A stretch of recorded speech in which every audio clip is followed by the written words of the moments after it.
요한계시록 9장 1절부터 12절까지 말씀 제가 읽도록 하겠습니다. 다섯째 천사가 나팔을 불매 내가 보니 하늘에서 땅에 떨어진 별 하나가 있는데 그 별에게 무저갱의 열쇠가 주어졌더라. 그가 무저갱을 여니 그 구멍에서 큰 화덕의 연기 같은 연기가 올라오매 해와 공기가 그 구멍의 연기로 말미암아 어두워지며 또 황충이 연기 가운데로부터 땅 위에 나오매 그들이 땅에 있는 전갈들의 권세와 같은 권세가 주어졌더라. 그들에게 이르시되 땅에 풀이나 푸른 것이나 각종 수목은 해하지 말고 오직 이마에 하나님의 도장을 받지 아니한 사람들만 해하라 하시더라. 그러나 그들을 죽이지는 못하게 하시고 5달 동안 괴롭게만 하게 허락되었는데 그 괴롭게 함은 전갈이 사람을 쏠 때의 괴롭게 함과 같더라. 그날에는 사람들이 죽기를 구하여도 결코 죽지 못하고 죽고 싶으나 죽음이 그들로부터 달아나리로다. 그들로부터 도망치리로다. 황충들의 모양은 전쟁을 위하여 준비된 말들 같고 그 머리에 금 같은 관 비슷한 것을 썼으며 그 얼굴은 사람의 얼굴 같고 또 여자의 머리털 같은 머리털이 있고 그 이빨은 사자의 이빨 같으며 또 철 호심경 같은 호심경이 있고 그 날개들의 소리는 병거와 많은 말들이 전쟁터로 달려 들어가는 소리 같으며 또 전갈과 같은 꼬리와 쏘는 침이 있어 그 꼬리에는 5달 동안 사람들을 해야 하는 권세가 있더라. 황충들에게는 왕이 있으니 무저갱의 사자라. 히브리어로는 그 이름이 아바돈이요 헬라어로는 그 이름이 아폴리온이더라. 첫째 화는 지나갔으니 보라 아직도 이후에 화 둘이 이르리로다. 아멘. 오늘은 5번째 나팔 심판에 대한 이야기입니다. 이 5번째 나팔 심판을 통해 우리가 깨달아야 할 사실이 무엇인지 한번 보겠습니다. 1절을 보시면 다섯째 천사가 나팔을 불매 내가 보니 하늘에서 땅에 떨어진 별 하나가 있는데 그 별에게 무저갱의 열쇠가 주어졌더라. 일단 하늘에서 땅에 떨어진 이 별의 정체를 놓고 천사냐 사탄이냐 말들이 많습니다. 이 별을 사탄으로 보는 입장은 이러합니다. 앞에를 보시면 너 아침의 아들 계명성이여 어찌 그리 하늘에서 떨어졌으며 너 열국을 엎은 자여 어찌 그리 땅에 찍혔는고 내가 내 마음에 이르기를 내가 하늘에 올라 하나님의 무별 위에 내 자리를 높이리라 내가 북극 지폐의 산 위에 앉으리라.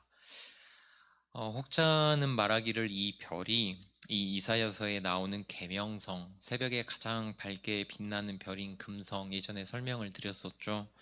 이것이다. 이 이사야 본문은 바벨론 왕의 심판을 묘사한 것이기에 계시록에 나오는 이 별도 적그리스도, 사탄을 상징한다라고 말합니다. 무엇보다 누가복음에서 예수님께서도 사탄이 하늘로부터 번개같이 떨어지는 것을 보셨다는 기록이 있기에 더더욱 그렇게 보는 것이죠. 또한 카톨릭에서 보는 외경인 에녹 1서 21장 6절은 타락한 천사를 하나님의 계명을 범한 하늘의 별들로 묘사하고 있으며 계시록 여러분 9장 1절에서 보신 바와 같이 하늘에서 이 떨어졌다는 표현은 나중에 계시록 20장에서 천사가 내려왔다는 표현과는 다르지 않느냐, 이런 여러 가지 이유들로 이 별의 존재를 사탄으로 봅니다. 하지만 계시록 1장 18절을 보시면 사망과 음부의 열쇠는 오직 그리스도만이 가지고 계신데 열쇠를 이동하는 심부름은 그리스도에게 위임을 받은 천사만 가능하다고 보는 것이 일반적인 시각이겠죠. 그리고 조금 전에 언급한 1절에 이 별이 떨어졌다는 표현은 이 영적 존재를 별로 비유했기에 별이 떨어졌다라는 표현으로 이해할 수 있기에 계시록 20장에서 천사가 무저갱의 열쇠와 큰 쇠사슬을 그의 손에 가지고 하늘로부터 내려왔다는 이 기록과 다를 바 없다라고 보는 사람들도 있습니다. 그래서 9장에서 떨어진 이 별은 계시록 20장에서 이 무저갱의 열쇠를 가진 천사와 같은 인물이다라고 보는 입장이 아무래도 종합적인 문맥을 볼 때 더 적합해 보이지 않나 싶습니다. 그렇다면 그가 받은 열쇠가 어디 열쇠입니까? 무저갱의 열쇠죠. 무저갱이라고 번역된 아비소스는 바닥이 없는 심연을 뜻하는 단어로 우물이나 깊은 구덩이를 뜻하는 프레아르와 합쳐져서 무저갱으로 번역된 겁니다. 그래서 한글 무저갱이 없을 무, 밑, 저, 구덩이 갱, 밑이 없는 구덩이, 끝이 없는 구덩이를 의미하는 거죠. 70인역이라고 들어보셨을 텐데요. 3세기경의 알렉산드리아에서 히브리어 구약 성경을 헬라어로 번역한 최초의 번역본입니다. 초기 기독교와 유대교가 이 성경에 많은 많은 도움을 받았었죠. 70인역에서 이 아비소스에 해당하는 히브리어는 테옴입니다. 테옴이 어디에 쓰였는가? 앞에 보시면 창세기 1장에서는 이 단어를 깊음이라고 했고 시편이나 이사야서 같은 데를 보시면 깊은 바다, 깊은 물, 땅 깊은 곳 이런 식으로 번역을 했습니다. 그러니까 이 단어는 실제하는 공간을 의미한다기보다는 어떤 상징적으로 사용되는 개념을 의미하는 용어라고 생각을 하시면 되겠습니다. 그렇다면 이 무저갱이라는 곳이 어떤 곳인가? 일반적인 정의는 악마가 벌을 받아 한번 떨어지면 헤어나오지 못하는 영원한 구렁텅이를 의미한다라고 보는데요.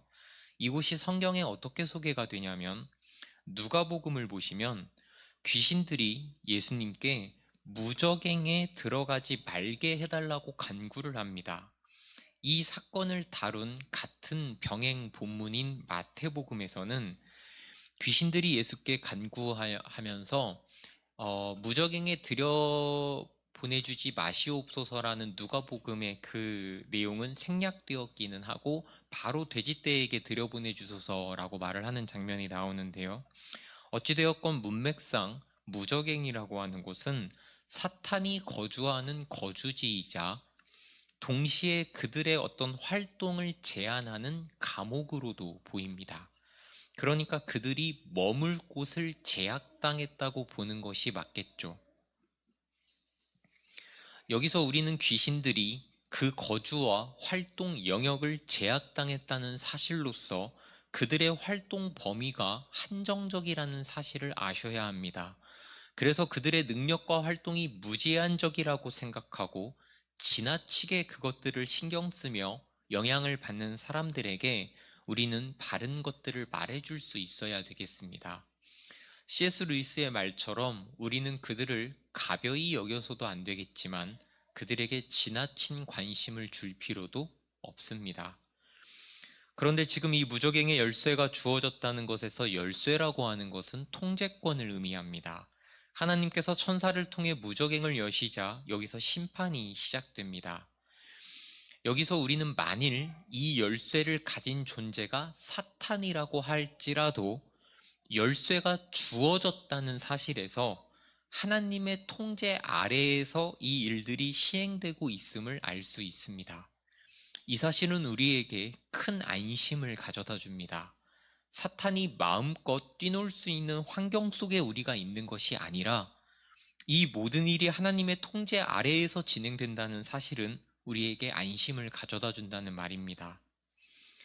2절을 보시면 그가 무저갱을 여니 큰 그 구멍에서 큰 화덕의 연기 같은 연기가 올라오매 해와 공기가 그 구멍의 연기로 말미암아 어두워졌다.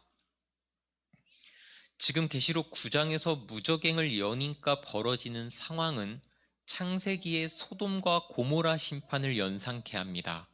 소돔과 고모라와 그 온 지역을 향하여 눈을 들어 연기가 옹기 가마의 연기같이 치솟음을 보았더라. 여기서 지금 연기가 올라오는데요. 이 연기가 해와 공기를 다 삼켜버릴 정도의 어두움을 가져옵니다. 이 어두움에 대한 묘사는 심판의 심각성을 강조하는 표현입니다. 3절을 보시면 연기와 함께 무언가가 등장합니다. 또 황충이 연기 가운데로부터 땅 위에 나오매 그들이 땅에 있는 전갈들의 권세와 같은 권세가 주어졌더라. 연기와 함께 황충이 등장합니다. 황충은 메뚜기과의 곤충을 말하는데요. 메뚜기과에 속한 곤충이 많습니다. 메뚜기를 포함하여 풀무치, 방아깨비, 황충 모두 다 메뚜기과의 곤충이고요. 메뚜기도 사막메뚜기, 벼메뚜기 종류가 굉장히 많습니다. 성경에서 이 황충에 대한 기록은 요엘서에 나오는데요. 팥중이가 남긴 것을 메뚜기가 먹고 메뚜기가 남긴 것을 느치가 먹고 느치가 남긴 것을 황충이 먹었다는 기록이 있습니다. 여기서 나오는 팥중이, 메뚜기, 느치 이런 용어들도 메뚜기과의 곤충들을 말하는 것으로서 중복되는 이름도 있지만 아마도 메뚜기과의 곤충들을 당시 사람들의 그 이해와 분류대로 이렇게 적어 놓은 것으로 보입니다. 그런데 이러한 기록이 정말 무저갱에서 메뚜기과의 곤충이 나왔다는 말이 아니겠죠. 여기서 황충으로 표현되는 이미지, 이것이 무엇인지가 중요합니다. 요엘서 1장을 보시면 다른 한 민족이 내 땅에 올라왔음이로다. 그들은 강하고 수가 많으며 그 이빨은 사자의 이빨 같고 그 어금니는 암사자의 어금니 같도다. 그들이 내 포도나무를 멸하여 내 무화과나무를 긁어 말갛게 벗겨서 버리니 그 모든 가지가 하얗게 되었도다. 요엘서 1장은 황충의 무자비한 이미지를 이렇게 묘사하고 있습니다. 요엘서 이 말씀은 바벨론 군대가 이스라엘을 침공하게 될 것이라는 말씀이었거든요. 그러니까 이 계시록은 이 황충을 비유로 해서 무저갱에서 나오는 것들을 어떤 군대로 묘사하고 있는 겁니다. 그들은 분명한 재앙을 가져옵니다. 실제로 메뚜기과의 곤충들이 하나님의 심판의 도구로도 사용되지 않았습니까? 그들이 농작물에 미치는 피해가 엄청났기 때문입니다.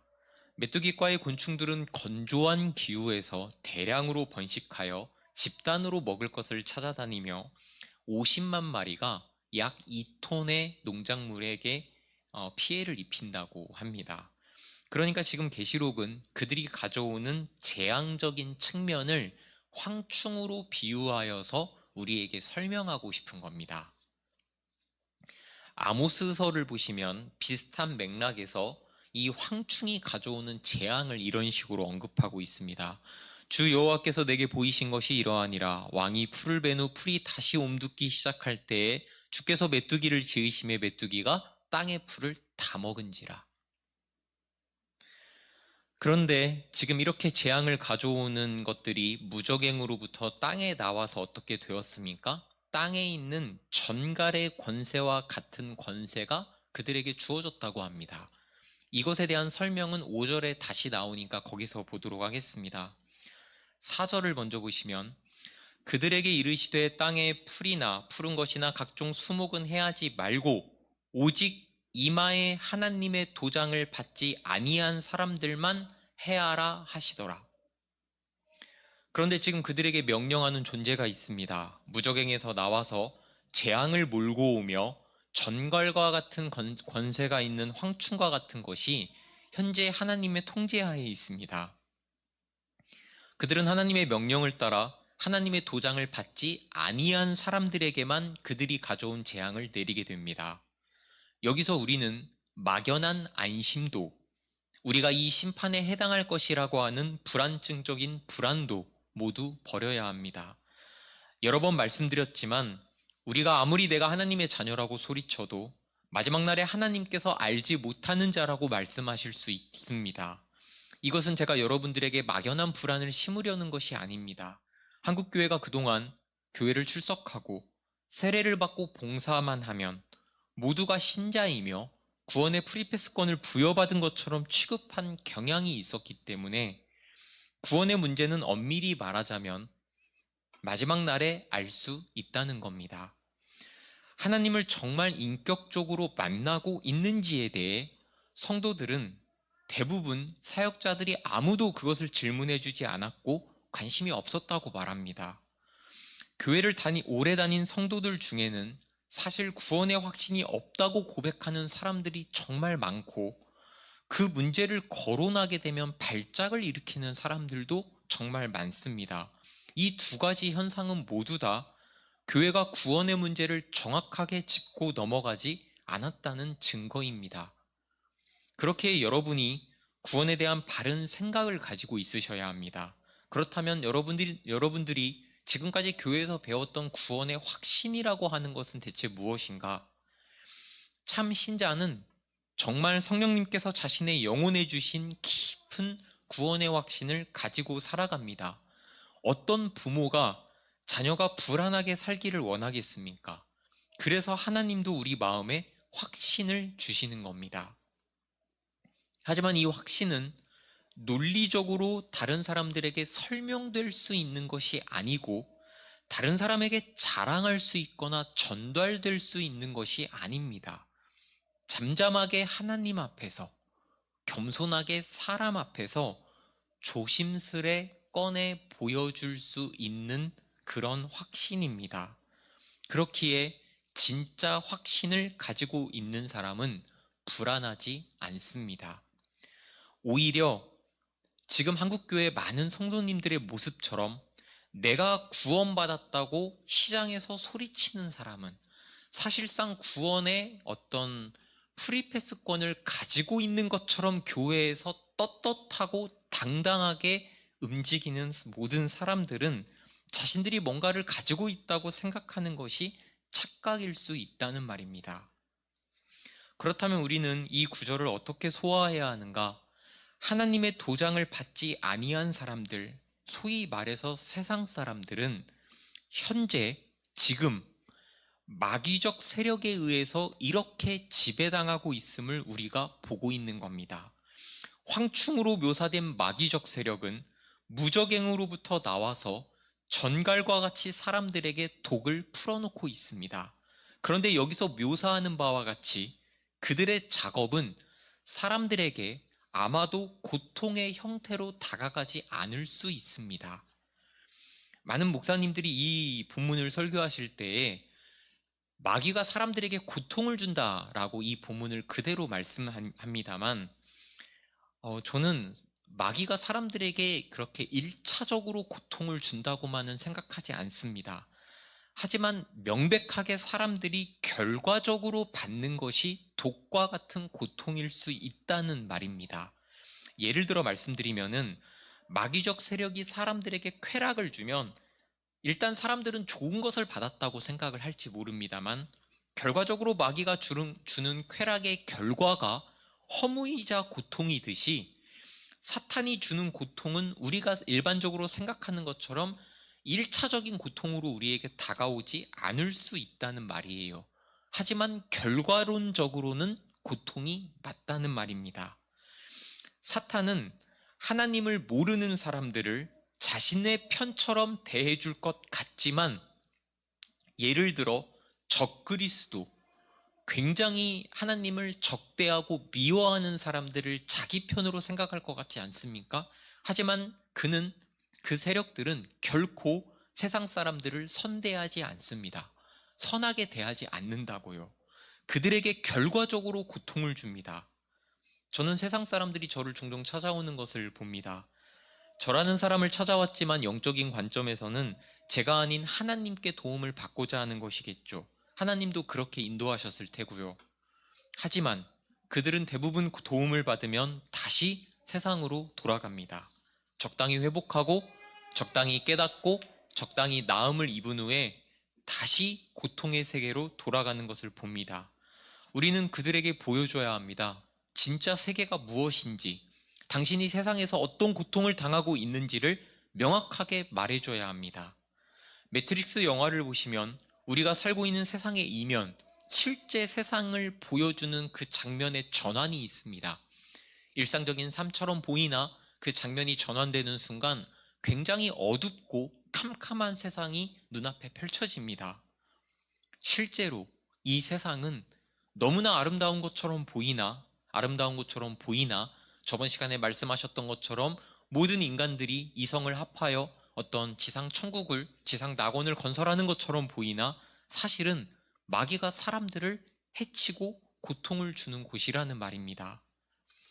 5절, 그러나 그들을 죽이지는 못하게 하시고 5달 동안 괴롭게 하게 허락되었는데 그 괴롭게 함은 전갈이 사람을 쏠 때의 괴롭게 함과 같더라.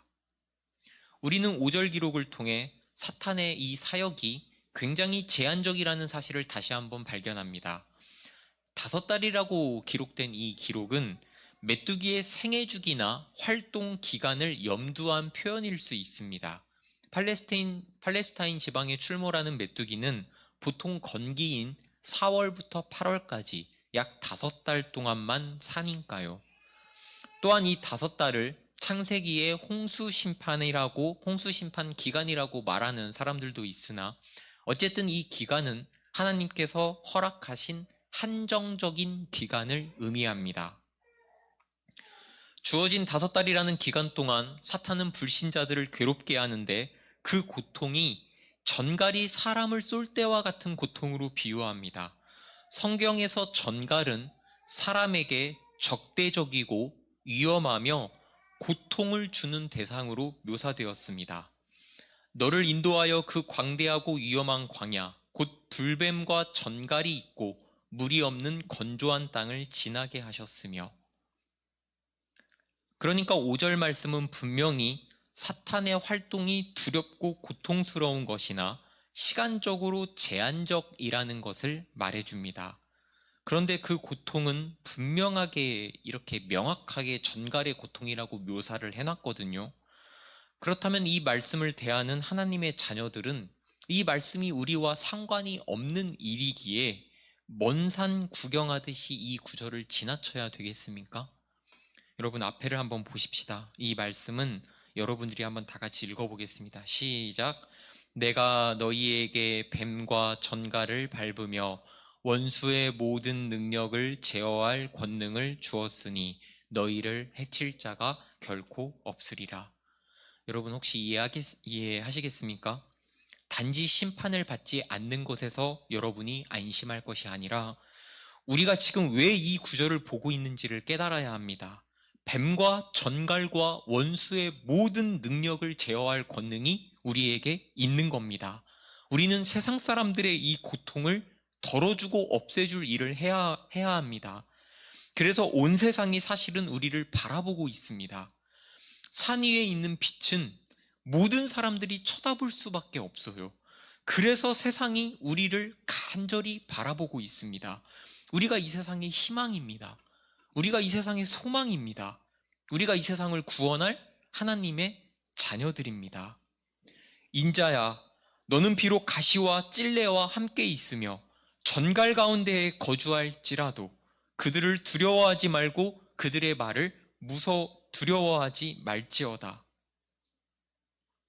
우리는 고통받는 세상에서 두려워하는 사람들과 같이 벌벌벌 살아갈 사람들이 아닙니다. 우리는 전혀 다른 관점으로 이 세상을 바라보고 전혀 다른 일을 해야 하는 사람들입니다. 제가 왜 여러분들에게 다른 관점을 가지라고 하는지 아시겠습니까? 우리는 이 어두운 세상에 정말 유일한 빛입니다. 6절, 그날에는 사람들이 죽기를 구하여도 결코 죽지 못하고 죽고 싶으나 죽음이 그들을 피하여 달아나리로다, 도망치리로다. 6절은 세상이 사탄으로부터 받는 고통을 극적으로 묘사하고 있는 겁니다. 지금 사람들이 죽기를 구하여도 결코 죽지 못한다는 말은 소위 말해서 자살을 시도하는데 죽지 못한다 이런 말이 아닙니다. 여러분 실제로 사람들이 독재나 공포의 시대에 어떻게 살아갑니까? 아득바득 살아갑니다. 사람의 생명력이 질기다는 표현이 여기서 나오는 겁니다. 그렇다면 자살과 포기가 빈번한 곳이 어디입니까? 오히려 행복한 지상 낙원에서 그러합니다. 복지와 여유와 시간이 넘쳐나는 곳. 그런 곳에서 사람들이 더 많이 삶을 포기합니다. 왜요? 사람은 생의 의미와 목표를 잃고 절망적인 낙담이 마음을 가득 채우게 되면 살아있지를 못합니다. 그러니까 사람들이 재물과 기타 여러 가지 것들로 지상 낙원을 건설하려고 몸부림을 치지만 한 신학자의 표현처럼 하나님께서 그곳을 낙원의 공기로 덮어주지 아니하시면 그곳은 보기에는 지상천국처럼 보일지 몰라도 결국 어두운 연기가 지배하는 곳이 됩니다. 그래서 6절에서 죽지 못한다는 이 표현은 고통을 받으면서 살려고 몸부림치지만 뜻대로 되지 않는 상태. 물 밖에 나온 고기가 숨을 헐떡거리며 펄떡거리듯이 아등바등 사는 삶의 모습을 말하는 겁니다. 이런 상황에서 죽음이란 오히려 그들에게 안식일 테죠. 그래서 사람들이 죽기를 구한다, 안식을 구한다고 말하고 있는 겁니다. 그런데 여러분들 앞에를 한번 보십시오. 나의 간절한 기대와 소망을 따라 아무 일에든지 부끄러워하지 아니하고 지금도 전과 같이 온전히 담대하여 살든지 죽든지 내 몸에서 그리스도가 존귀하게 되게 하려 하나니 이는 내게 사는 것이 그리스도니 죽는 것도 유익함이라. 그리스도를 알고 믿고 그를 위해 사는 삶, 삶의 목적이 명확하고 삶의 의미가 충만하게 가득 찬 삶은 사람이 가장 두려워하는 죽음조차도 그 생의 목적에 이 죽음이라고 하는 것이 귀속됩니다. 삶의 의미가 충만한 이러한 삶과 죽지 못해서 지금 아등바등하는 계시록 6장의 삶의 모습은 얼마나 깊은 차이를 가집니까? 우리는 세상 사람들에게 전혀 다른 삶이 있음을, 전혀 다른 수준의 삶이 있음을 보여줘야 합니다. 우리가 그것을 보여주기 위해 우리가 먼저 전혀 다른 삶을 살고자 하는 겁니다. 영원한 복을 받으러 가는 이러한 빌립보서의 죽음이 있고 이 세상에서 고통을 받다가 불못의 고통으로 들어가는 죽음이 있다고요. 삶도 전혀 다른 것이 존재하고 죽음도 전혀 다른 죽음이 존재합니다. 세상에서 고통받는 사람들에게 그들이 알지 못했던 전혀 다른 삶과 전혀 다른 죽음이 있음을 우리가 말해주어야 되지 않겠습니까? 7절부터 10절까지는 황충들의 모습이 자세하게 묘사가 되어 있습니다. 세상 사람들이 어떻게 고통을 받고 있는지를 여러분들이 아셔야 되기 때문입니다. 황충들의 모양은 전쟁을 위하여 준비된 말들 같고 이것은 위압감을 통해 두려움을 자아내게 하는 모습이며 그 머리에 금 같은 관 비슷한 것을 썼다고 하는 것은 먼저 그것들 스스로가 스스로 권위를 가지려 한다는 의미일 수도 있고요. 전에 말씀드렸듯이 관이라고 하는 것은 승리가 주어진 존재가 쓰는 것인데 승리가 확보되지 않은 제한적인 곳에 사는 존재들이 그것을 쓰고 있다는 것에서 그들의 속성이 거짓이라는 것을 추정해 볼 수 있습니다. 그 얼굴이 사람의 얼굴 같다고 하는데요. 사람의 얼굴을 가졌다고 하는 것은 그들에게 지혜가 있다는 의미입니다. 그리고 8절로 넘어가 보시면 여자의 머리털 같은 머리털이 있다는 것에서 이것은 사람들에게 충분히 매력적으로 보이는 요소가 있다고 볼 수도 있겠습니다. 사탄은 광명한 천사로 위장을 하니까요. 그러니까 제가 아까 그들이 주는 고통이 직접적인 고통이 아니라 좋은 것처럼 보이지만 결과적인 고통을 준다는 말 이해하시겠습니까? 고통을 좋은 것으로 속임으로써도 줄 수 있다는 겁니다. 마약처럼요. 그 이빨은 사자의 이빨 같다는 것은 그들이 가진 무서운 폭식 능력, 한번 붙잡으면 살아남을 수 없는 그런 그들의 존재적인 위협을 의미하는 표현이고요. 구절을 보시면 철호심경 같은 호심경이 있다는 것은 그들을 우리가 아무리 공격해도 아무 소용이 없다는 것을 말해주는 겁니다. 이것이 C.S. 루이스가 어떤 면에서는 그들을 지나치게 신경 쓰지 말라는 이유입니다. 우리는 하나님의 도움을 받아 그들에게 넘어지는 것을 어떤 방지하는 것 말고 우리는 그들을 공격할 의무도 능력도 우리에게는 없습니다. 또한 그 날개들의 소리가 병거와 많은 말들이 전쟁터로 달려가는 소리다 이렇게 표현한 것은 그들이 세력이 있는 존재임을 말해주는 겁니다. 그래서 앞에 보시면 예수님께서 누가복음에서 귀신들에게 이름을 물으시니 그들이 뭐라고 합니까? 군대라. 여기서 여러분들은 세력이 있다는 것을 마귀들의 존재가 많구나, 어떤 존재가 크구나 이런 식으로만 접근하시면 안 됩니다. 여러 세력이 한 존재 안에 있다는 것은 소위 말해서 이제 여러분들에게 이해되게 설명하자면 한 배에 뱃사공이 많다는 말이에요. 이것은 우리가 그들과 정상적으로 소통할 수 없음을, 그들과 협상할 수 없음을, 그들과 타협할 수 없음을 보여주는 증거라고 생각하셔야 합니다. 그들은 단지 괴상한 명령을 받은 말이 통하지 않는 사탄의 하수인들입니다.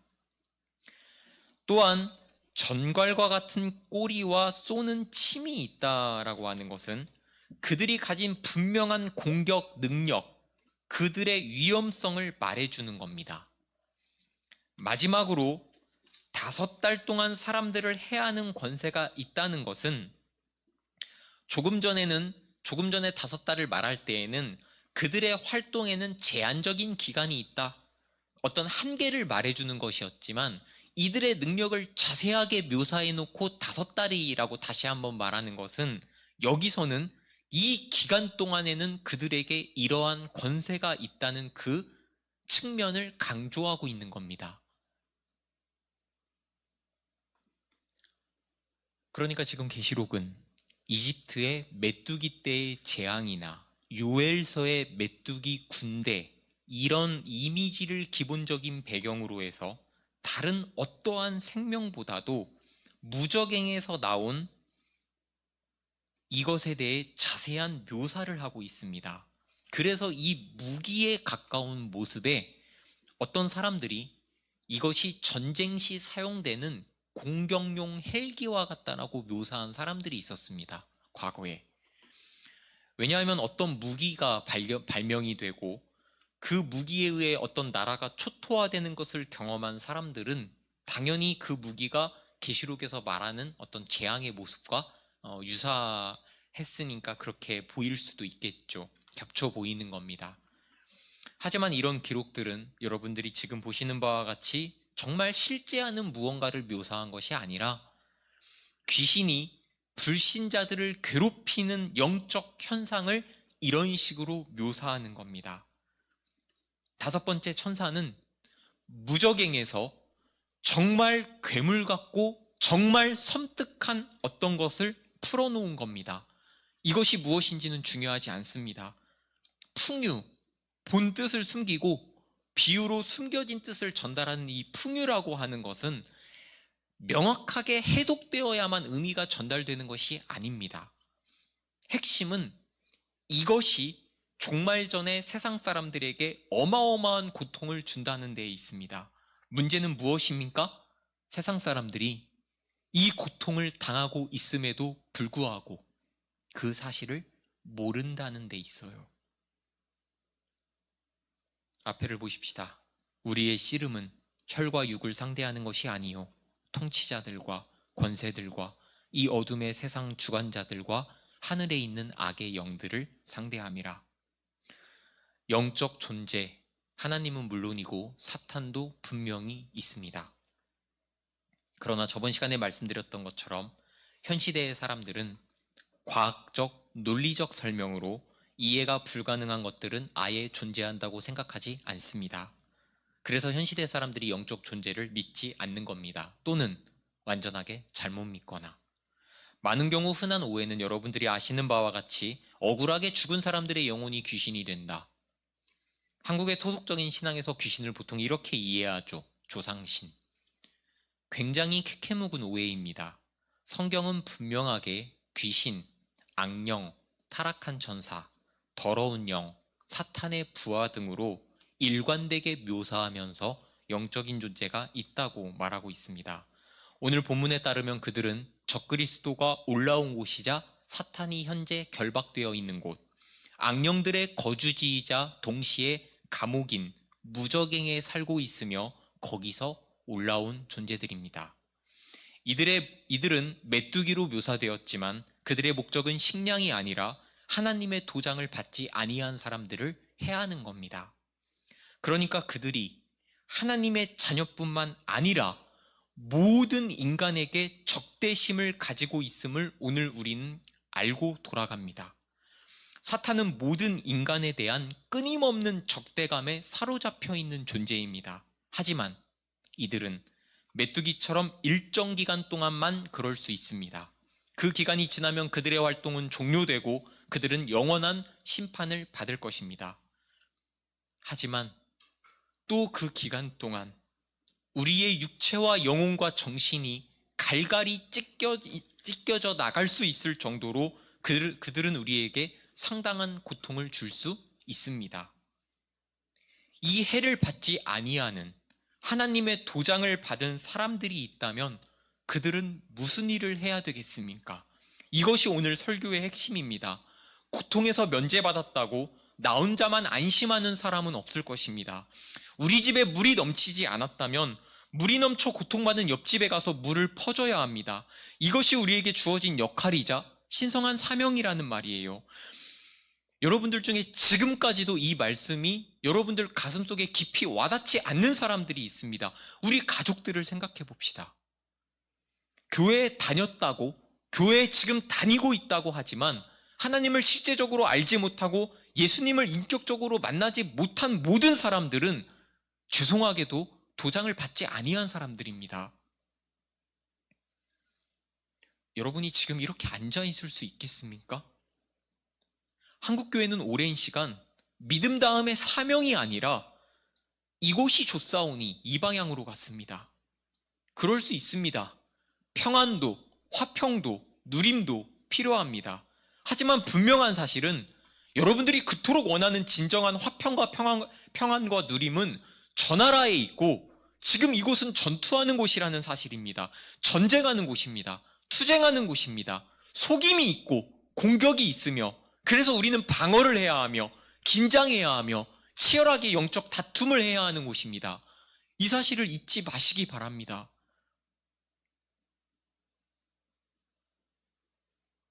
여러분이 이번 한 주간 이 말씀을 듣고 여러분들의 가족을 생각하신다면 여러분들이 그렇게 앉아 계실 수가 없어요. 다음 구절은 우리에게 호기심을 불러일으키는 정보가 담겨 있습니다. 황충들에게 왕이 있으니 무저갱의 사자라. 히브리어로 그 이름은 아바도니요, 헬라어로는 그 이름이 아폴리온이더라. 자연계의 메뚜기들은 왕이 없지만 영적 세력들은 왕이 있는데 무저갱의 사자라고 합니다. 사자는 천사라고 하는 말입니다. 그 이름은 히브리어로는 아바돈, 헬라어로는 아폴리온, 둘 다 파괴라는 뜻입니다. 창조주 하나님과 반대 방향으로 가고 있죠. 사탄이 하나님을 믿지 않는 불신자를 좋아할 것 같지만 사탄이 불신자들을 이토록 괴롭히는 것은 그 자신의 존재가 보시듯이 파괴이기 때문입니다. 그래서 사탄은 자신의 종들이라 할지라도 결코 선하게 대하지 않습니다. 우리는 이 세상에 이 사실을 알려야 합니다. 우리가 먼저 이 세상의 파괴적인 사탄의 활동 속에서 벗어나야 하고 세상도 그 파괴에서 구해내야 합니다. 제가 왜 여러분들을 영웅이라고 부르는지 아시겠습니까? 우리가 이 세상을 구원할 하나님의 자녀들이라고 제가 왜 표현하는지 아시겠습니까? 12절 첫째와는 지나갔으나 보라 아직도 이후의 화 둘이 이르리로다. 다섯 번째 나팔의 마지막 기록은 이렇게 부정적인 느낌을 큰 부담감을 더해주면서 끝나지만 우리는 여기서도 사탄의 부하인 귀신들이 하나님의 주권과 통제 하에 있음을 기억해야 합니다. 다섯 번째 나팔을 보면서 우리는 어떤 안심과 동시에 무겁고 막중한 책임감이 가슴 한켠에 자리 잡는 것을 모두가 느낄 겁니다. 여러분들은 세상에서 다시 한번 한 주간 안주하시고 오셨을 겁니다. 조금은 방심하시고 오셨을 겁니다. 그런데 주일은 이런 곳입니다. 잠들어 있던 우리의 영혼을 깨우고 죄책이 아닌 진정한 회개를 하게 만들고 다시금 우리의 연약한 몸을 일으켜 하나님의 도우심을 구하여 내가 마땅히 해야 하는 일을 찾는 것, 그 일이 하나님의 일임과 동시에 우리의 영혼을 빛나게 하는 고유한 나의 사명을 다시 찾고 돌아가는 곳이 바로 이 주일 이 장소입니다. 여러분이 해야 하는 일들을, 그 궁극적인 사명들을 생각하시고 발견하셨는지 모르겠습니다.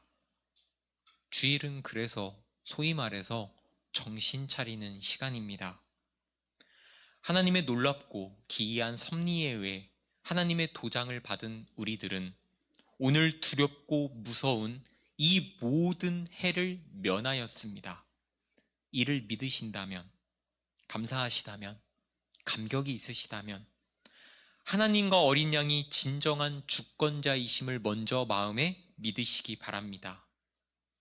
그리고 그 감사가 안락으로만 이어지지 않고 다른 하나님의 자녀이자 나의 가족을 구하는 일로 이어지기를 바랍니다.